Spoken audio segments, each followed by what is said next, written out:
Seniors present a unique set of challenges.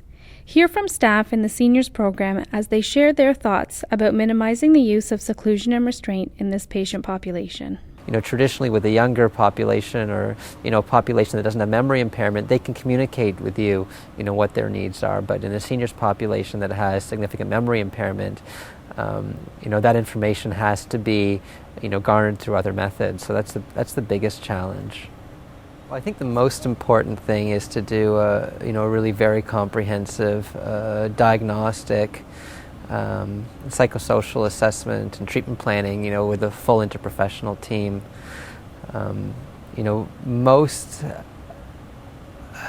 restraint and seclusion is used as a result of, not adequately preparing for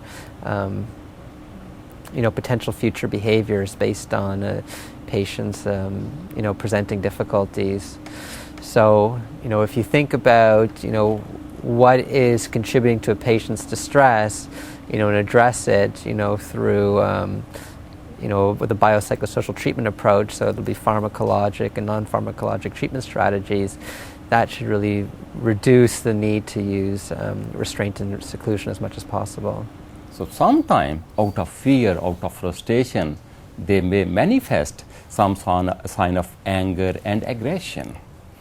And I always look for what caused that aggression, because apparent symptoms were not produced automatically. They are a result of something deeper. And I always try to find the cause. And one side is anger, other side is what can soothe that person, what can help that person to stay calm and think about something positive. So some of the things that we have done as far as minimizing the restraints is we have put high-low beds on the units for most of the patients. So what that means is the beds are situated closer to the floor, so they have that ability to get out of the bed if they want to, and they're not restrained to the bed. We have areas that they are able to roam within the unit. We will give them food, fluids, distract them, walk with them, talk with them, do a one-to-one on them, that sort of thing. So just as long as if you can pinpoint where the aggression is coming from, or if you can see that they're getting agitated, you will try to find ways to actually diffuse them before they get too aggressive. Very challenging physically and emotionally.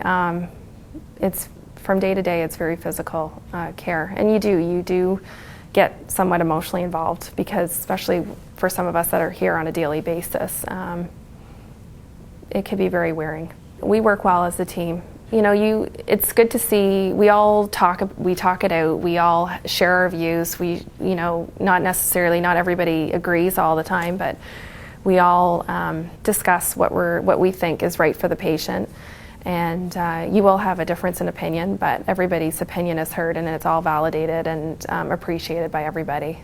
I'm going to tell you a little bit about a patient. Really impacted me deeply. He's a relatively young man for our unit, in his 70s, with frontotemporal dementia, and also he was a French man and a Holocaust survivor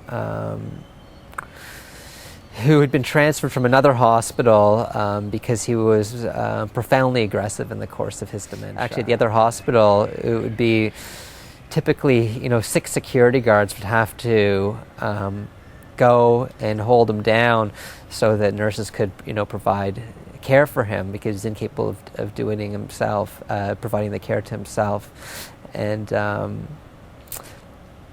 for a Holocaust survivor, you can imagine how traumatic that would be. Through our careful assessment, we were able to see that as being a manifestation of, very severe depression on top of the dementia from which he was suffering. And, through the use of ECT, he actually had a very quick recovery and was eating again and was engaged with other people. We didn't require, although initially he required wrist-to-waist restraints to facilitate provision of care. In a very short period of time, we were able to get to the point where only one staff was providing him care, and he was again in a trusting environment, and obviously wasn't frightened or threatened by it, and it was a very positive outcome.